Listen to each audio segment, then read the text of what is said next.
Well, Jennifer Lee, we are back in the studio. Another day, another podcast, another episode. $1. No, not yet, but we're working on it. But we're really excited. This is one that we're really excited about for a long time because our next guest is someone you know very well, and he's Good also friends of both of ours. Absolutely. You know, two of the people who really helped shepherd me into this organization and took great care of me when I first joined. So it's not only wonderful to talk to him about what he's doing, but it's also very personal. Yeah, we have. He means a lot to me. Him and his wife, we've worked together. I've given him some mic training, so I know he's going to be a pro on this podcast. And his name is Sandro Stefanucci. He's the president of Abstract Homes. How are you today, Sandro? Awesome. Thanks for having me on.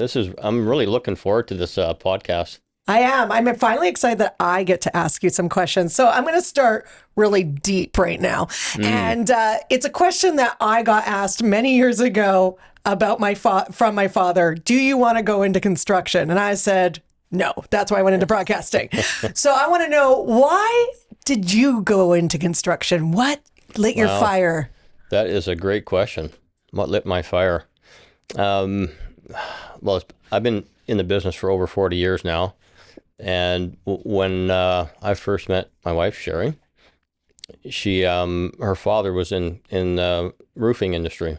And I just happened to be unemployed at the time. Thought, okay, I got nothing better to do, so I might as well, try some roofing out. And from that, I said, I can do a way better job than you can. Not to say that he was doing a bad job, but I was like, that's not what you tell somebody you want to get married to. You could do better. Yeah. I just felt that I could do better, and I just kind of picked it up, and I entered, and from there I just started learning how, to frame. Everything was just really interesting for me, and I just kind of organically grew from that, and then I became a builder after that, working for another builder who actually taught me what I should be doing when I'm building. So that was 35 years ago now, and then I progressed from there and I became my own builder. So when we talk about you and what you do, it's very easy to assume that, all builders are the same. We know that's not the case. And one of the things that always impressed me on your job sites was just how clean the floors were. That alone tells me how detail-oriented you are. But your journey from a builder to what you're doing now wasn't necessarily an organic one. There were all sorts of stuff that happened in the middle before you started down this path of helping people stay in their places or live better lives in their places. Could you help us understand a little about your journey from being this top-level builder and carpenter to this leader in the space in terms of helping people have the dignity of staying in their own place and having all the things they need when they're in that space? Yeah. So, talking about adaptable spaces or adaptable living, having an adaptable home, it started with a friend of ours got into a motorcycle accident and became a paraplegic from that. And I had nothing like that was even on my radar even to do that. And they asked me, would you renovate our place, which was a condo here in Vancouver. So I said, sure. And I just, again, like you don't know. And then I started researching more about what do I need to do to help this guy. And the first thing that, that I didn't know that I needed was an OT, occupational therapist, to help me. And, because I didn't really know what his needs are. So it was just one of those things that I got put into, but it was great. It really helped me to understand and have maybe more compassion for somebody that's in a wheelchair. People don't usually think about that because maybe it'll never happen to you. But, through that process, that's how I started to, research and find out what do I need to do to make this place for my friend adaptive or, it to adapt to him rather than him trying to adapt to a place that isn't adaptable. And again, a lot of people don't think about it. I have a friend that her husband's in his late 40s and unfortunately has gotten diagnosed with a disease in the last few years. And now his muscle joints aren't working the way that they are. And they have a beautiful townhouse that they purchased a few years ago. And they're starting to think now we're going to have to renovate this because there's stairs. And he's not going to make it up to the bedroom. So I think a lot of us don't think about it or things that can happen or just aging in general. So what would be your advice to, I guess, anyone at any age that's thinking of moving into a new home, possible renovations that maybe they need to do that will grow with them, or if they're building a new home to be more adaptable? Yeah. Well, first of all, I'd say for us, we've taken the Home Builders Association across Canada National the certification process for adaptable living. So we're certified for that. And secondly, when I guess, let's maybe back up a little bit too. I think I think people should really care about this topic, because everybody's going to get old at some point, and 30% of the seniors right now usually fall always in their home, and typically there's broken bones, or even dying for that matter. So, and there's progressive like you're talking about, something that's progressive. So how do you deal with that right now? And we could talk about the government codes, but first of all, looking at something like that, for one, it's very personal to that person that's going through it. So you got to be really sensitive before you even do anything. Is be sensitive to that person, because they may not actually want to open up, and because they're already either embarrassed, or they're not feeling good to the fact that they're being immobilized or by some disease or whatever it may be.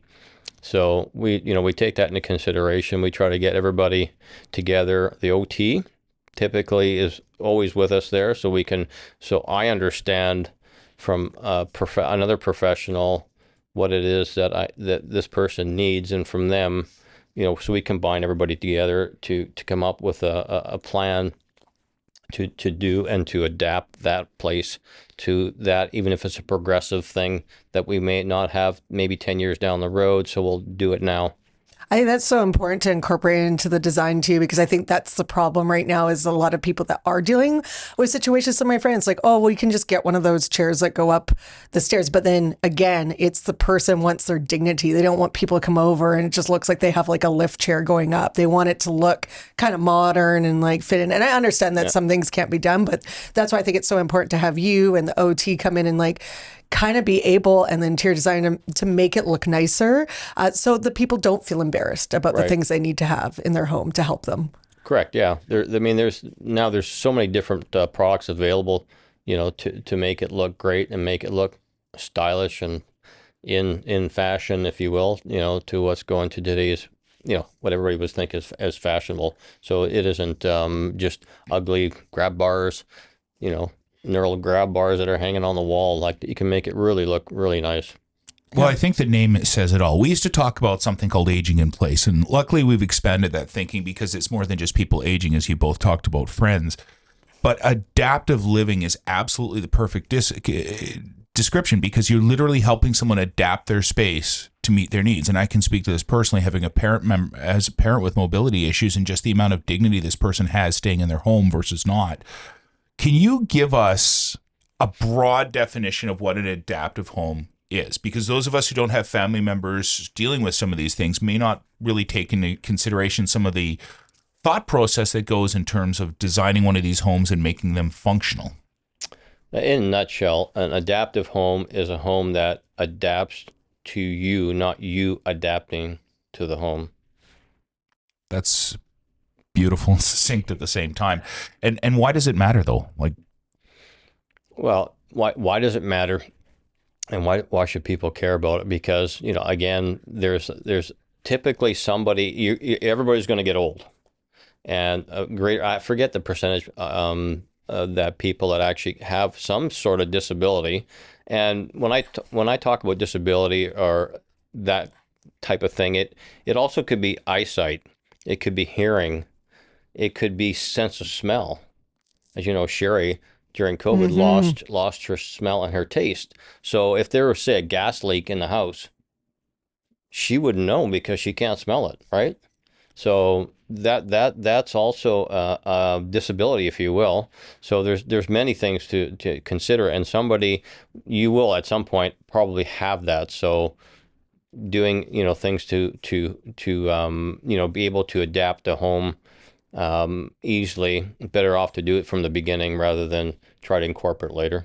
Yeah, and there's things that you don't even think about. Like I was watching a video today about adaptive living, and they were talking about appliances because now we've gone through this huge change that most appliances are touchscreen, but that doesn't work with people that don't have great eyesight or are blind, because they said it's really hard for them to see or touch the buttons to make them work, and that you need a more tactile environment. And that's the thing, is technology changes, we don't realize that it's like, oh, not everybody can use a touchscreen, especially when you're getting older. Like, and I know even with my mom, like she's got glasses, but she's like trying to see the touchscreen and like hitting the pad all the time. Right. But it's things we don't think about. It comes down to every little thing. Or even they were talking about the flooring. And I know you and I talked about the flooring one time. We were having a discussion about how you helped your friend. And it was like, yeah, he needed something for his wheelchair that he could move on, and something that would work with the house and not be beat up all the time. It's things that we don't think about. Right.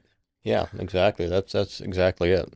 So again, it's knowing what that disability is, and knowing that at some point, there may be something that you might be healthy now, but later on down the road, and as if you're building a house or renovating your space, those things should be, to say like you can do Mike, you do automation, and that we do that with automation, right? So it can be a voice command or something of that nature, better lighting. It has to be incorporated in part of the planning process. And with that, we should switch gears a little bit, because it used to be that this is something that we could do. I need to plan because I'm in my late 50s and I'm going to be getting older in this house. Now it's actually being introduced into the code in British Columbia, isn't it? Mm-hmm. So can you talk a little bit more about that? Because this is going to impact all of us, whether we're building a house in our 20s or we're building a house in our 70s. So I'd love it if you could sort of walk through what the code changes are going to be and how that might impact us.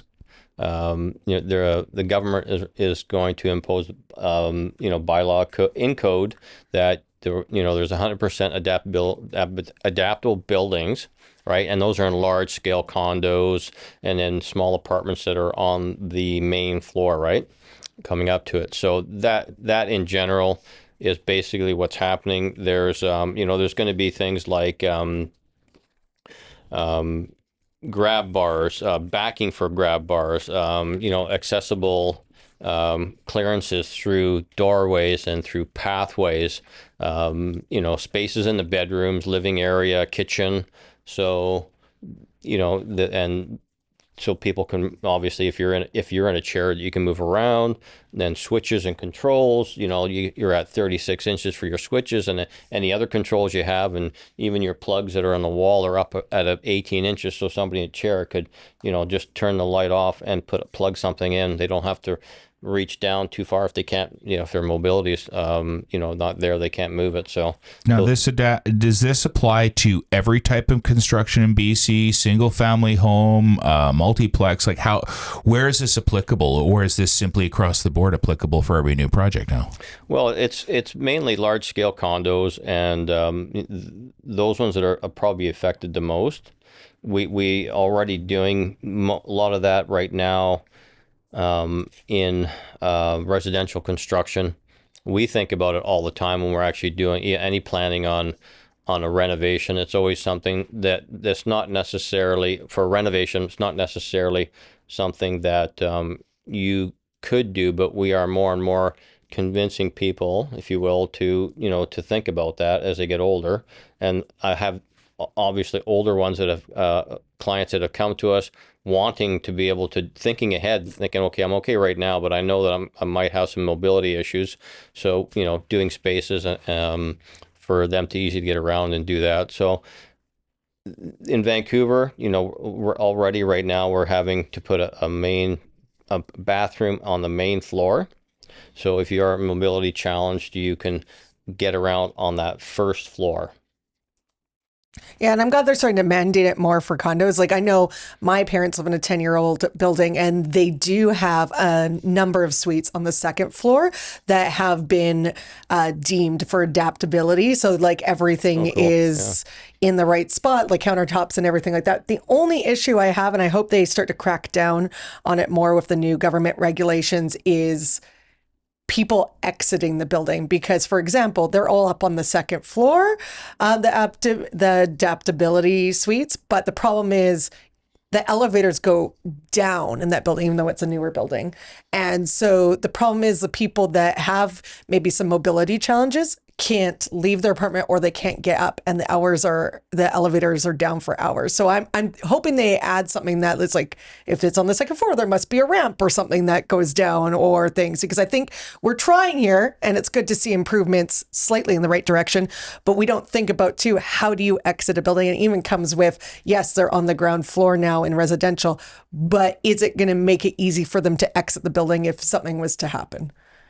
Well, yeah, that's a good point too. And there really is nothing that I've seen as far as that. Like if your elevator goes down, you're stuck. My buddy that's in his apartment, you're kind of in trouble, right? You'd have to have the firefighters coming up there and taking you down, physically and getting you down the shaft. There's nothing there right now. If you're in a high rise or something like that, you just can't do that. So what it feels like is we have to have a discussion about planning for this. However, it also feels like we need to take a short break to thank our sponsors, and we're going to do so. And when we come back, we're going to slide into how to plan for this, both for a new home and for a renovation, and go through a bunch of other great material. Awesome. Measure Twice, Cut Once is grateful to our podcast partners, FortisBC, BC Housing, and Trail Appliances. Support from our partners helps us share expert knowledge and resources with families looking to build, design, and renovate the home right for you. For BC Housing, creating access to housing solutions that meets everyone's needs is a guiding principle. BC Housing is working with governments, nonprofits, and residential construction industry members to create practical solutions to BC's housing challenges. To learn more about BC Housing Initiative programs and services, go to bchousing.org. And we all need reliable and efficient equipment for better comfort, health, and safety of our homes. Whether you want to adopt some energy-saving habits or take on a major energy efficiency upgrade, FortisBC can help you save energy. Be sure to visit FortisBC.com, where you can also find amazing tips on low and no-cost ways to save energy, plus great information on what FortisBC is doing on low-carbon energy with solutions such as renewable natural gas. Trail Appliances makes everyday life better with the best selection in Western Canada, hassle-free delivery, and a price match guarantee. You'll always get the best deal. At Trail Appliances, you'll love buying an appliance as much as you'll love using it. Affordable, accessible, quality housing is a top-of-mind issue for many British Columbians. All right, welcome back. We got a really good deep dive into a little about adaptive living and why it's important. This next part is going to be especially relevant to everyone who's planning a renovation or a new home. But let's start with renovations right now. So imagine my home, which you've seen, and we're going to do a renovation there. What are some of the things we should be planning for? And keeping in mind that we are in our early 50s at this point. So if we stay there for 10 years, we'll then be in our early 60s. And things are going to change for us. What should I be thinking about in my home if I'm looking at a renovation in the next little while? Yeah, that's a good question, Mike. First of all, I would say maybe back up a little bit. I think people should really ask themselves, like you say, they're in 40s and 50s and they're in maybe a home, or they're thinking about building a home or renovating, that the adaptable or the home adapting to you kind of mindset is important, and they really should have an honest, I guess, conversation with themselves or their spouses or whoever, significant others, to say, I think this is important. We should probably plan for the future. So it's really about planning for the future. So that's the first thing I think that most people really should think about, and then from there, the honest conversation begins. First of all, I guess we have to find out if there's a need for anybody as far as being, disabled in some manner, or you're thinking, okay, well, maybe I'm not going to be able to walk as well, or that, do I want an elevator? So having those conversations around what the need, or, what do you think, there's something to ask you, what do you think we'll need? And I mean, that really all depends, but there are some basic things like elevators in homes, things like that can be, incorporated in there. And not all, and they don't always work, but doing a renovation, we would kind of go through all that, and we would come up with, maybe must-haves if the person doesn't necessarily have a disability at this point. So we think about that, lighting changes, automation, those kinds of things. So we'll try to plan that ahead of time. And if there is even a progressive disease or disability, we'll talk specifically about those particular needs. Again, we'll bring the team in. So we get an OT to start off. And okay, well, what does this person need? Do we need a crane? Do we need better lighting in this particular spot? Whatever the need may be. So everything gets kind of itemized, if you will, and documented of what we're needed. Then from there, we get the design team involved, and we start okay, what can we do? How can we make this size or with this support or whatever it may be to get into that into the design phase. And then once that's done, then of course permits and the rest of those things that we need to do, and then obviously the okay from the client, and then it progresses, and then we get into construction. And something else we should think about, because a lot more parents and children are living on the same property and they're building multiple types of homes, laneways is becoming a big thing. And a lot of older people are starting to live in laneways. Most laneways that I have been in, I don't think I've actually been in one floor laneway. I have seen them, I've biked past them, but most of them are 2 floors because of the size, and they're trying to get the most size out of it in the back of the property. So what would you suggest, or how do you plan for that? Because it is a smaller space. Can you make those adaptable? The short answer is yes, you can. They're typically a story and a half, and now with the new regulations, so there's going to be some more flexibility in square footage. So that makes it easier for sure. And we've done one that is adaptable, as it has a bathroom. It's definitely a different design process for sure, and it's on the main. Everything's got to be on the main floor for that person. So it doesn't have to be super huge in order for that. It just has to be open. So there are ways of doing it for sure. It's just something I didn't think about, because most of my friends are putting their parents in laneways. That seems where they're getting put, and everyone's like, "I'll just throw my parents in a laneway," but it's like, wait a second, there's stairs and things that don't really work in their favor if they're going to age in place. Correct. Yeah, exactly. So modifications after the fact, can be a little more costlier for sure, depending on the need. But there's a lot of things that we can do in the planning process. As an example, I've seen homes where there's been an elevator shaft, but there hasn't been an elevator installed. It's just been 2 really big closets to use until such points it's needed. So when we're planning, it's very different planning a renovation, because we're sort of inhibited by the 4 walls that are there and in codes and things like that. So what if I was going to tear down my house and build a new house then? What are some of the things I should be planning for in that home? Obviously, an elevator shaft is one of them, and wider openings. But what are some of the other principles that don't necessarily need to be applied because I'm at a certain age or a certain ability or disability, but are universal adaptability design principles that could be thought through for everyone designing a home, whether they need it now or the next owners of the home need it? Right. What are some of the things we should be looking at? Well, I mean, my biggest problem I think I see out there is there's no backing for any bars, grab bars or something for somebody to hang on to, especially in the bathrooms and stuff like that. There's no backing. Even the newer houses, which now the code's going to change, so all that backing has to be in place. So we're always looking at obviously wider doors, hallways. 210 is a minimum. For 2 foot 10 inches, 10 is for accessibility for a chair to go through.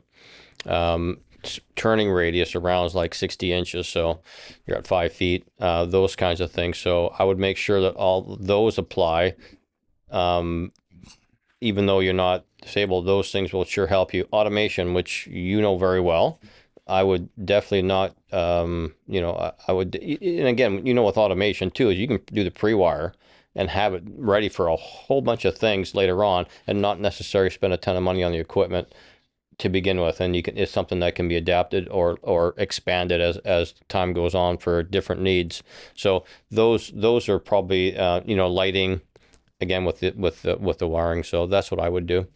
I was watching a YouTube video actually about grab bars, And they were saying that, like, obviously a lot of people don't want to put them in, and it's nice that, you know, you can put in the preliminary of the backing and stuff, and that grab bars shouldn't be scary because they've actually come a long way in design. They have big time, yeah. But a lot of people don't want to put them in because there is a stigma around there that they're ugly, or they showcase, like, if I have a guest over, someone will come and sit on the toilet and they'll go in the bathroom and they're like, oh, that person's old. Yeah, do you know what's more ugly? A hospital gown. Sorry to say it, but that's true. the truth. It's very true. It is, but there's so many things coming with finishes too, because there's things that I didn't think about when I was watching this video. They were like, door handles have to be more tactile, because too, as you get older, your tactile kind of goes away, like your muscle and like trying to, and those are things that I would never thought about, of like a lever slippery handle. Yeah, it's easier to have a lever handle, right? But that's why we have you in the pre-planning process, which then comes to the important question, which of course is budget. Wait, before we get to budget, I've got one more question. Do you? Okay, because we so spent a lot of time talking about the inside of the home. Right. What about the outside of the home? Like, how do you plan for access to the home later on? Ramps? Do you do like lower grades to get in? You put it on ground level? Because that's the other important part of it. We can have all this wonderful stuff inside our home. If we can't get in and out of our home, we lose a lot of dignity, freedom, and independence. So how about the outside of the home? Can you just quickly touch on that before we switch gears to Jennifer's question? Because that's going to up your budget with all those it's going to help. ramps and It's things going to to help get in us there. balance all the elements we need with all the elements we want. So we could that's how the budget comes, right? It's a process. Yeah. Again, it goes into pre-planning. If you are, it's different, obviously, if you're doing a renovation or if you're building new. But to maybe answers kind of both questions. But I think if you properly plan and for the walkways up to homes or that type of thing, to already have that the code minimum for ramp length and run and height, so that you can already incorporate that into your design, so it really doesn't cost any more to do that kind of thing. So again, if it's specific, if there's a wheelchair involved, then you can, if you need an elevator, say the house isn't adapted for it. But I think if you plan, I know you can do it. If you plan ahead, it really doesn't cost that much more to do it. And I think that's a fear. Everyone says they hear adaptable living, they're like, oh, that's something else I have to think about when building my home now, and that's going to just up the budget. But like, if you do it at the beginning, it's going to cost you a lot less. Or even like Mike said earlier, sometimes you don't necessarily need things, but you can put in the structure for them and hide them until you need it. Like, I know we had someone on one of the podcasts, I think it was like season 1, they talked about the fact that there was a young guy that was very conscious. He had some health things, and he knew eventually he was going to need an elevator in his home. And they actually just built in the elevator shaft like behind his wall, and they just had all the rough-ins ready. And then they just said they would open it up when the time came. Right. And it'd be less expensive. Obviously, elevators aren't cheap, but at least they didn't have to make a place for the elevator. Yeah, it's huge. I mean, a lot of people they just can't even do it in their space. Then they have to move. I mean, there are times, of course, you can, yes, definitely do it. But pre-planning that, we did that, I don't know, 12, 14 years ago now on a home. And so it was 4 stories high, and we put the elevator shaft in, and every floor, it was a closet. So the wiring was there. The shaft was there. It was designed for an elevator. So all they really had to do is just take the floor sections out and then attach the elevator, put the breaker in, put the motor in, and away you go. And a lot of people don't know this. Elevators are not as expensive as people think. And if you look at going up 2 stories with a chairlift versus having a home that's planned for an elevator, it's probably more cost effective to get into the elevator, which is a wonderful segue to our conversation about budget. And I know we both have a ton of questions, but since I interrupted you just a few moments as we were heading down this road, I think I'll give you back the reins. Well, I already kind of asked him. I said, is it more expensive to build an adaptive home? But he just said, it's not that much more. And I think, again, it comes down to pre-planning and everything. So I guess to switch gears a little bit, if somebody like my friend wanted to do a renovation afterwards, because obviously she can't put an elevator in her townhome, probably not allowed. But how do you attack a situation like that then, of like having to, because you kind of had to do it with your friend? Was it very expensive for them to upgrade their place? Obviously he's in a wheelchair, so there was probably a bit more modifications, but. Well, I mean, I guess if you're, if you look at a percentage basis, maybe, and if you're going to do the rental anyway, so you have to keep in mind, it's not like you're just doing it just because he's a paraplegic, but you're doing it because it needs to have renovation anyways and get updated, so whatever it may be. So I would think that the only thing that I think that that costed him more in that particular renovation was the lift, to get him in and out of bed. That was the only thing that really would cost him more in there, putting new doors in. So I make it a couple inches bigger, 3 or 4 inches bigger, whatever. It doesn't really cost much to do that. So I think that's really the only thing that would have cost him more was that lift in his room, in his bedroom. Yeah, and when it comes to renovations and people that are maybe wanting to grow older in their condo, what are some simple things that they could do that would be adaptive, opposed to, like, I know when we build a new home, we think about the doorways, but there's things that we can't change in a condo. But are there things that we can do to make life a little easier? Because not all of us get the luxury to live in a home. Well, again, little things, but it depends on what you mean by little things. Like anything that's going to make your life easier as you grow older, that obviously we can't control certain things. Like it comes down to strata and stuff too, of like doorways and things like that. But yeah, well, the exterior doors, I mean, typically every building you have for a long time, they've all had 3-foot doors, 36-inch doors. So that getting in is not the problem. It's moving around on the inside. So most of the stuff you can do, you can't hammer the floors out. If there's concrete buildings and stuff, they won't let you do that. That's about the only thing you're restricted really from doing that, or anything on the outside. Like easy things like just lighting. We don't think about that. I mean, good lighting, and also like larger switches that are labeled on the lighting and things like that. Right. When we're talking budget, obviously it's a sensitive subject. Can you help our viewers and listeners understand, is there any support from government organizations, grants, assistance, so someone who's going through a very significant change in their life can get the support they need to live independently? Yeah, there is. There is grants available. The government's running a program, and forgive me for not knowing exactly, but it's RAHA. I'm not. That's the kind of abbreviated form of the what's going on right now for that. But there is grants available for people. So Sandro, you talked about RAHA. Can you explain a little bit more about what that is, what it stands for, what they do? Well, here in BC, it's a program, and it stands for rebates for accessible home adaptation. So low to middle, moderate income people can apply for it. It's a $20,000, up to $20,000 grant, and it's done by and through BC Housing. Okay, so someone's working with someone like yourself, or a designer specializes in that, there are options, which is really good.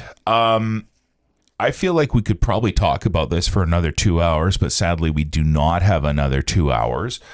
But it's been a really very focused discussion on a very important topic that I think is going to impact all of us if we're lucky enough to live long enough. And I don't mean that in jest, I mean that in all sincerity. So before we wrap up, I do want to summarize some of the lessons that we've learned today, because there's been a lot. First of all, adaptive living is not just for aging. It's for everybody as our lives change in whatever way they change. Secondly, when we're talking about doing a project, regardless of what phase we're at in life and what step we're at in life, let's plan for these things now. So it's a lot easier to change a home after the fact that's been planned for than to change the home when you have to react. And that there are some basic elements in design principles that we put in your home now and incorporated later, like the elevator shaft that you talk about as well. So a huge amount of insight for someone who's either facing a big change in their lives, who wants to plan ahead for that big change in life as well.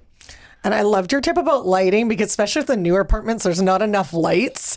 And I'm in an older apartment, actually, and it's not enough lights, and I trip over things all the time. So I feel like maybe you need to come by and do like a lighting assessment so I don't injure myself. But besides that amazing tip, do you have one more little piece of advice for people either going to renovate or build a home that's a little bit more adaptive? Yeah, very good question. If I could just back up a bit on when we were talking about the grants, The government does change quite often their programs, so that's why for me, I always let the OTs deal with it because they specialize it because they're always up to date on what the grants are. They know how to do the paperwork. It can be very time consuming, rigorous. So I let the OTs handle that. So depending on what's going on at that particular time with the government, they know exactly how to deal with it. They can deal with it much easier. So I try to distance myself a bit from that. So the question was, what was one more tip, one more piece of advice to leave everyone. I think don't wait until something happens. You should probably, definitely your early 50s, maybe late 40s. Or I was going to say early because the thing is, not to be dark or gloomy, but things happen. So your friend didn't expect to have what happened to him. My friend's husband didn't expect it. There's no warning signs. And I think a lot of the time we all just think we're invincible. Mm-hmm. Well, that's true. Yeah. So I think the number one thing is plan ahead. Don't wait till something happens and do that because everybody's eyesight eventually goes and their hearing eventually goes. Those are the two things that typically happen. And like you said, just the lighting in these buildings, most of them are just terrible. And, just being able to see something so you don't fall or trip on that seems like it's common sense, I think, and something very easy to do. Well, Sandro, it's always a pleasure spending time with you and Sherry, and this has been a great conversation. Before we go, though, I have to have a small reminder that I have to bring up, and that's, of course, for our wonderful audience. First of all, thank you for tuning in. We always love it when you spend some time with us. But more importantly, we'd like to give you something for your time, and that is a chance to win a beautiful barbecue. So all you got to do, it's actually really easy. All you got to do is like and share this episode for your chance to win a gorgeous Napoleon Prestige P500 stainless steel natural gas barbecue valued at $1,600. Compliments of our wonderful podcast partners, FortisBC. Details are available at havan.ca/measure twice, cut once. And Sandro has been at Mike's house with Sherry and me to have lots of barbecue meat. So we know that Mike's a barbecue fan. Doesn't disappoint, He's right? A dude, man. Yeah. Yeah, he's a dude, man. No, but this is for someone else. I already figured this out. Someone else has to become the barbecue There we master go. Mike will give you some tips with the barbecue. And for notes and links to everything mentioned on today's episode, including resources shared by the lovely Sandro, go to havan.ca/measure twice, cut once. Thank you to Trail Appliances, FortisBC, BC Housing, Rami Films, JPod Creations, and AI Technology and Design. It takes a team to build a home, and it also does to build a podcast. Thank you so much for joining us, and we'll see you next week. I'll see you next week.